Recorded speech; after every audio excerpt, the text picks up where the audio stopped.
Hey guys, it's Rolia or Taylor here, and we're back with a My Division episode 2. Now, as you can see, I have now almost doubled my playtime from the last episode, which is now just over a week or so old. We've got a lot better gear now, so let's dive straight into it and see what I'm rolling with this time. Without further ado, here is my inventory screen. As you can see, it's upgraded a lot since the last episode, and let's go into some of the details and the weapons we now have. So as you can see at the top there, my primary DPS has now reached over 100k.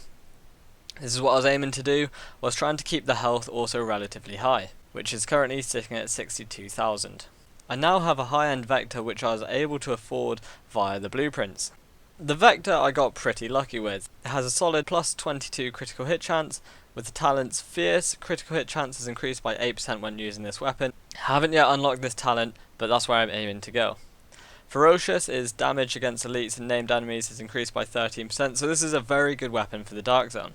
I also haven't unlocked this one yet, but I'm aiming to get there as soon as possible. It's just trying to get the skill high whilst keeping the primary DPS and the health at a good amount. Vicious is obviously the one that is always activated on this gun. That's critical hit chances increased by 13% whilst at full health. The attachments on this are getting very good. I managed to get a critical hit damage on the magazine and 102.5% magazine size. This has really boosted the gun from what its base stat is. The large optics, which is a pro red dot sight. It's got the compensator and a small laser pointer there also. I'm rolling with a sponge yellow skin which you were able to get a couple of days ago from the gear vendor. This is a gun that I've really enjoyed using though. I know you can get a high end one of these, but that takes a lot of grinding and you've got to spend a lot of your time in the Dark Zone to get it. It's the first wave M1A. I also got kind of lucky with these talents. They're not the best, but they're very handy to have indeed. The first talent is Toxic. Headshots with this weapon have a 10.5% chance to apply the blind status effect, which is very handy. It stops them, it almost stuns the enemy whilst you're shooting.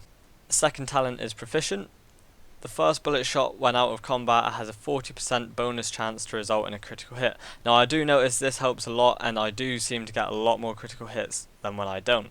I also crafted a high-end magazine for this weapon. It wasn't as good as the Vector, but it is a plus 85% magazine size, and it reduces the reload speed by 20%. Got an MKS sight, flash hider, and a vertical grip on this gun with the torn red tape.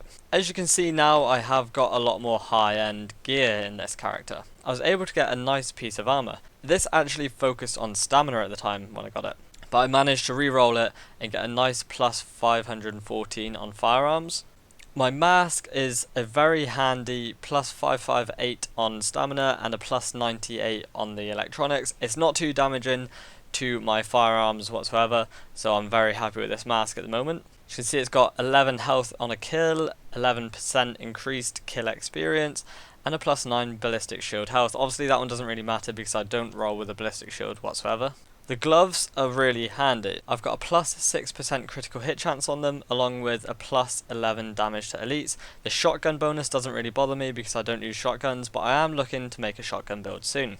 Headshots with the sidearm actually deal 24% damage. That's one of the talents on this gloves, so it's really quite nice. I don't tend to use the sidearms much because I constantly switch from my M1A1 or M1A even and my Vector. The holster is the strike holster. I'm really happy with this. I've actually been farming the Police Academy mission for a couple of days now. So the talent is Recovered. Damage taken during cover to cover is regenerated over 5 seconds when reaching the destination. It's really handy, and you do notice when I first got it I was a bit miffed because I didn't really know and understand how it works, but once you use it you really do see a difference. It's got a really hefty plus 419 firearms and a plus 500 stamina as well to keep the two main stats high. Major attributes are plus 8% skill haste and plus 377 armor.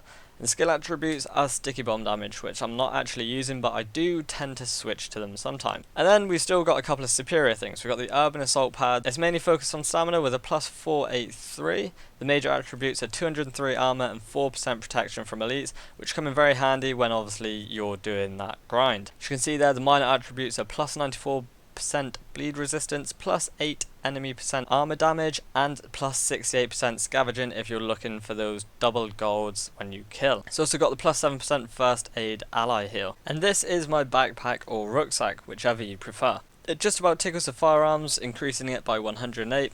but it does a hefty 417 to the electronics. The backpack capacity isn't very big at all with a 47. Major attributes are the skill power is increased by 4102. Minor attributes are plus 11% on the burn resistance, and the skill attributes are plus 7.5 on the turret damage and plus 2.5% on smart cover damage resilience. So that is what my character is wearing. Let's see what's under the skin. As you can see, I'm now ranked 21 in the Dark Zone. I've not played the Dark Zone much. I've been pretty much grinding the odd mission here and there. As you can see, all my attributes are on your screen. Firearms with a 2104, stamina 2075, and the electronics is 1049. See, my critical hit chance is improved by 46%, and my critical hit damage is a plus 25%.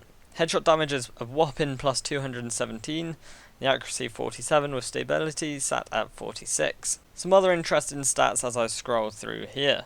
What I'm going to try and show you is my scavenging.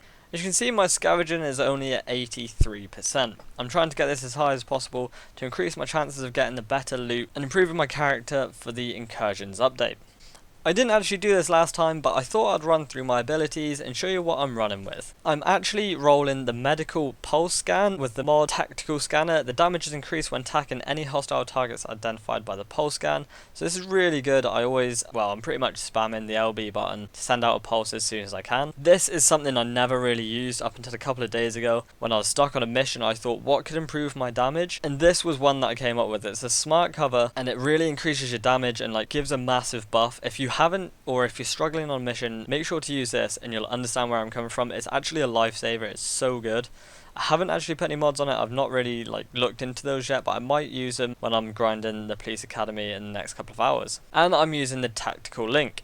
This increases damage and critical hit chance to users and all nearby allies. This is really good. This is a massive buff, but it does take a long time to cool down. As you can see, it actually takes 833 seconds, which I think is about 12 or 13 minutes. I might be wrong, but it's worth using anyway. Give it a chance. I've not used any of the others. I did actually use the survivor link for a little bit, and I haven't used the recovery link. But a lot of members on my teams, when I go into grind missions, do use this, so it might be worth giving it a try. These are the 4 talents I currently have equipped. Use a medkit when not on full health to receive an overheal, very handy when you're getting really low health. Use a medkit during low health to increase damage resistance by 40% for 10 seconds. So that pretty much means you turn into a bit more of a sponge for those 10 seconds as soon as you're on low health and you use a medkit. This is really nice. Applying burn to any target triggers a 30% chance to apply the effect to all targets within 10 meters. This is really nice when you get that lucky hit on a big group of enemies and they all turn to the burn chance. Affects hostiles so well, and I highly recommend giving it a chance. And this one, if you're not using it, then I don't know what you're doing on the Division. Headshot a hostile to have a 50% chance of not consuming the bullet. You can unload a clip without hitting any crits, and you pretty much empty your magazine really quickly, but if you aim for the head and unload a clip, it lasts for a good 60 seconds, that magazine, which is unreal. So I definitely recommend using this. It's really good on a sniper as well, but the Vector is just godly on. So make sure you do equip this one. So that just about wraps up for this video.